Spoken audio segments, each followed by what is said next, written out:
এবার গরিব মানুষের খোলা বাজারের চাল নিয়েও শুরু হয়েছে হরিলুট। বন্দরনগরীর চট্টগ্রামে প্রতিদিন বরাদ্দ ৬০ মেট্রিক টন চালের ১/৩ পৌঁছায় না দরিদ্র মানুষের কাছে। গুদামেই অর্ধেক বিক্রি করে দিচ্ছেন ডিলাররা, আর বাকিটা যাচ্ছে ব্যবসায়ীদের কাছে। এই অনিয়ম দুর্নীতির নেপথ্যে খোদ খাদ্য বিভাগের কর্মকর্তারাই। ওএমএস এর চাল নিয়ে এমন ভয়াবহ জালিয়াতির চিত্রই উঠে এসেছে চ্যানেল 24 এর অনুসন্ধানে। এমদাদুল হকের ২ পর্বের ধারাবাহিকের আজ প্রথম পর্ব, আর ছবি তুলেছেন সেলিমুল্লাহ।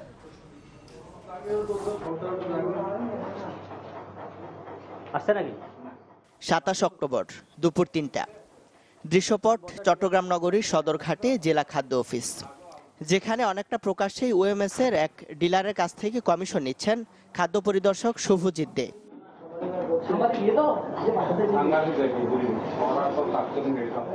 তার কিছুক্ষণ পরের ছবি। টাকার অঙ্ক নিয়ে সন্তুষ্ট নন, তাই ডিলারদের সাথে দর কষাকষিতে ব্যস্ত খাদ্য কর্মকর্তারা।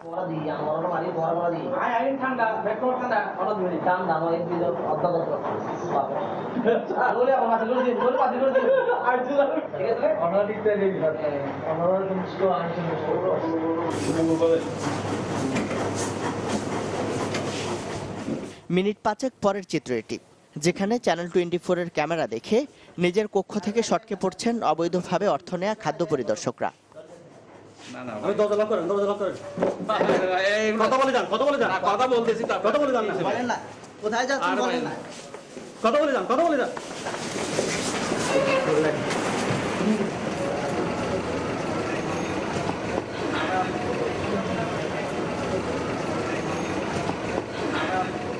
খাদ্য অফিসে প্রতি বৃহস্পতিবার এমন চিত্র যেন নিয়মিত, যেখানে ডিলারদের কাছ থেকে সাপ্তাহিক কমিশন হিসেবে ১০,০০০ টাকা করে আদায় করেন খাদ্য পরিদর্শকরা, যদিও তা স্বীকার করতে রাজি নন অভিযুক্তরা।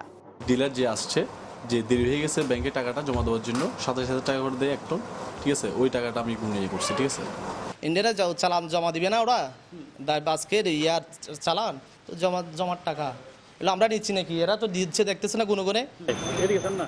অনুসন্ধানে উঠে এসেছে, নিম্ন আয়ের মানুষের জন্য ১৫ টাকা কেজি দরে ওএমএস এর চাল বিক্রি নিয়ে চলছে ব্যাপক অনিয়ম। তাতে নগরীর তালিকাভুক্ত ৪৪ জন ডিলারের প্রায় প্রত্যেকেই দিতে হয় কমিশন। এর বিনিময়ে তারা সুযোগ পান গুদামের ভিতরে বাইরে অবৈধভাবে চাল বিক্রি করে দেয়ার। আমাদের থানায় ওয়ারেন্ট ইন্সপেক্টর যারা আছে ওদেরকে নিয়ে ১০,০০০ টাকা দিয়ে দিই। এটাও আবার ভাগ হয় ৯টা, এই DC board, RC board, SC board, এই মানে ৩টা আছে, ৩টা মানে ৯ জন লোক আছে, ৯ জন লোকে এটা মানে ইয়া করে আর কি, ভাগযোগ করে নেই। এরা কেউ আছে আবার ডাইরেক্ট অফিসে কন্ট্যাক্ট করে ডাইরেক্ট গাড়ি নিয়ে যাচ্ছে পাতুলি চাকতে ইয়া থেকে, মানে গুদাম থেকে। তারপর আবার কেউ আছে যে বেশিরভাগই আপনার গুদামে ২৬ টাকা রেটে দিচ্ছে, এরা তো রিস্ক মুক্ত, বেরোন গাড়ি লাগতেছে না, কোনো কিছু লাগতেছে না। তবে অবৈধ অর্থ লেনদেনের প্রমাণ মিললে ব্যবস্থা নেওয়ার কথা বলছেন ঊর্ধ্বতন এই কর্মকর্তা। এরকম স্পেসিফিক যদি কোনো ডিলার বা কোনো ব্যক্তি আমার কোনো ইন্সপেক্টরকে বা খাদ্য বিভাগ হোক বা যাকে হোক যদি দিয়ে থাকে, সেটা যদি সরাসরি আমাকে বলে, তাহলে আমরা এই ব্যাপারটা সেভাবে দেখব। ডিলারের বিরুদ্ধে ব্যবস্থা নেওয়া হবে এবং আমাদের সংশ্লিষ্ট কর্মকর্তার বিরুদ্ধে ব্যবস্থা নেওয়া হবে। চট্টগ্রাম নগরীতে প্রতিদিন ওএমএস এর চাল বরাদ্দ থাকে ৬০ মেট্রিক টন, যার ৩ ভাগের ২ ভাগই বাইরে বিক্রি হয়ে যায় বলে অভিযোগ মিলেছে। এমদাদুল হক, চ্যানেল 24, চট্টগ্রাম।